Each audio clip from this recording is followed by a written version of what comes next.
Nouvelle journée de mobilisation donc pour les chauffeurs des TCL. Comme la semaine dernière, ils se sont mis en grève pour dénoncer la hausse de l'insécurité. Un mouvement suivi par 20% de conducteurs. Résultat, les perturbations étaient plus importantes que la semaine dernière sur le réseau.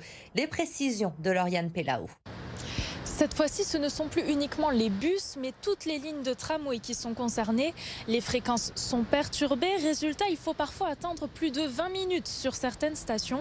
Une véritable galère pour les usagers que nous avons rencontrés, même s'ils s'adaptent à cette situation. Il y a eu un peu de retard sur le T1. Et du coup, pour arriver à l'heure, c'était un peu compliqué. J'ai été faire mes courses et du coup, comme le ticket est valable 1 heure, je me dis est-ce que ça va tenir dans mon heure? Mais c'est juste ça. J'ai dû partir un peu en avance, mais après, vu qu'ils préviennent, on peut quand même s'arranger. Mais c'est vrai que c'est quand même un peu compliqué, c'est un peu la galère pour venir et pour bouger. Enfin, voilà, il ne faut pas être pressé, quoi. La CGT compte un chauffeur sur 5 en grève, plus quelques agents de maîtrise qui se sont joints à eux ce lundi.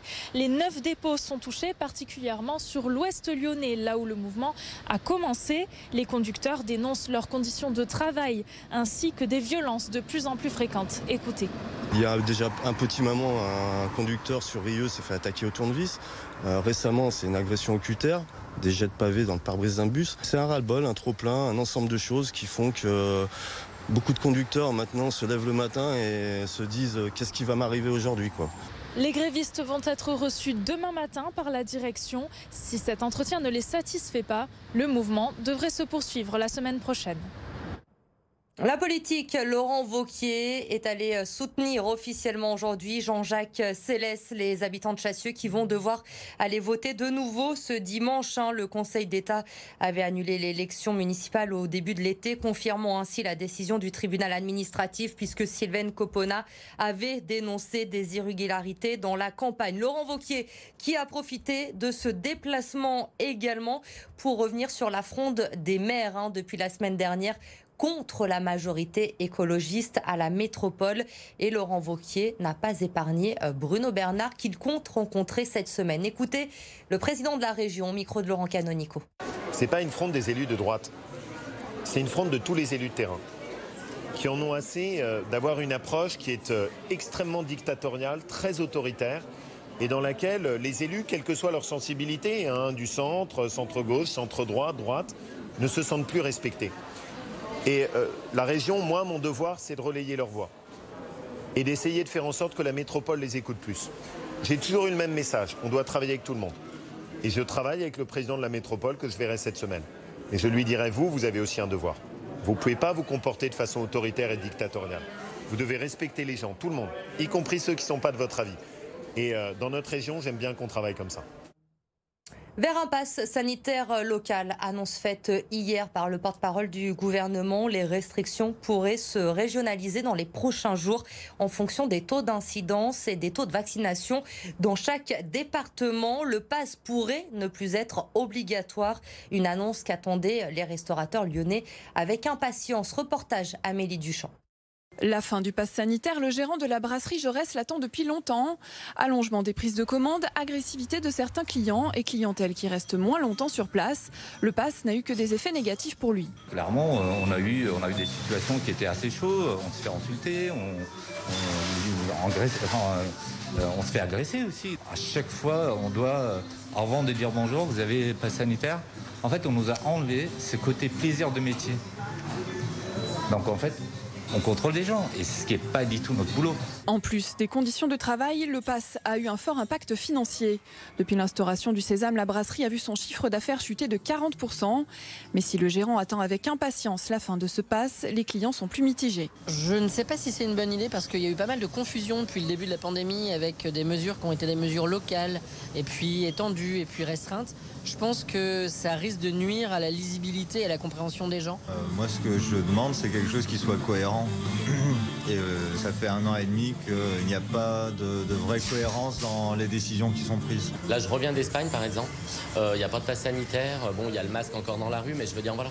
Il n'y a pas plus de cas parce qu'il y a un passe sanitaire, quoi. Et c'est vrai que tout le monde peut aller dans une terrasse, manger au restaurant, tout ça, voilà. Un conseil de défense aura lieu ce mercredi. Les modalités d'application du pass local y seront discutées pour une application d'ici quelques jours.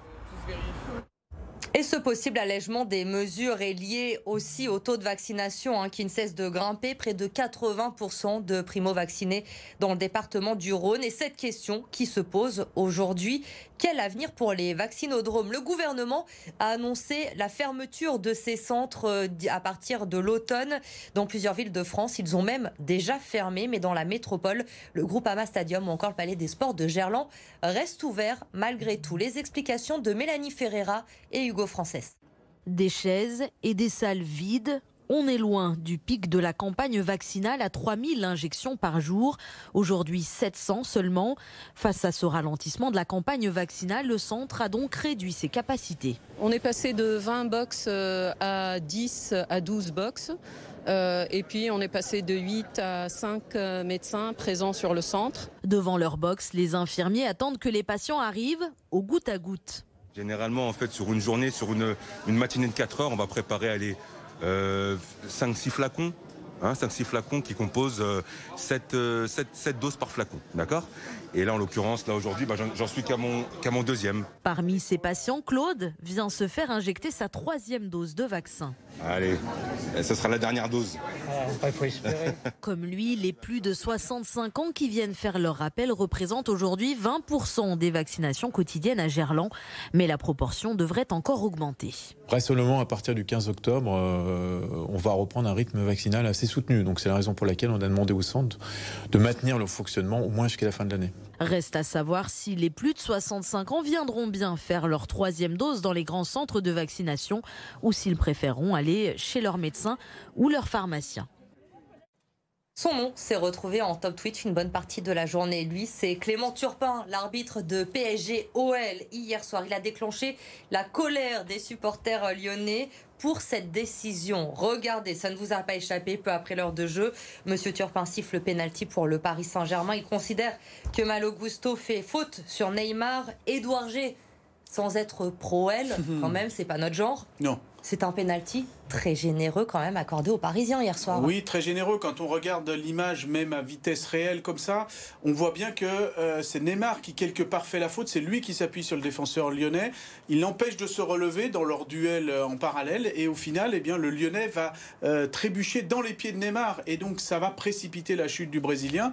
Du coup, c'est QFD, c'est plutôt une faute de Neymar plutôt que du défenseur lyonnais. Alors c'est vrai qu'à vitesse réelle sur le terrain, même Peter Bosz, l'entraîneur de Lyon, a dit bon voilà, c'est une faute de notre joueur, jeune joueur. Mais quand on regarde la vidéo et les arbitres assistants l'ont vu cette vidéo, ils auraient dû déjuger leur arbitre central. Mais voilà, l'arbitre central c'est le numéro 1 français, donc c'est difficile pour ses pairs de déjuger le numéro 1. On peut l'expliquer un petit peu comme ça. En un mot, si c'est pas Neymar sur le terrain, il siffle, monsieur Turpin? Oui, il y a aussi ça, il y a aussi ce contexte un peu psychologique. C'est le diable est dans le détail. On est au Parc des Princes, c'est Neymar. Voilà, aussi, il peut y avoir aussi cette explication. Et ça entraîne malheureusement l'égalisation du Paris Saint-Germain. Défaite à la 93e minute. Défaite donc pour l'Olympique lyonnais. Mais Édouard, vous voulez voir toujours le positif, vous. Oui, vous êtes confiant. Dans cette défaite, vous avez vu du bon. Oui, c'est pas plus cher d'être optimiste. Donc je veux l'être, tout simplement parce qu'on voit des progrès, on les a entreaperçus face à Strasbourg au Groupama Stadium. C'était voyant à Ibrox dans le match d'Europa League et c'était bluffant hier soir, tout simplement.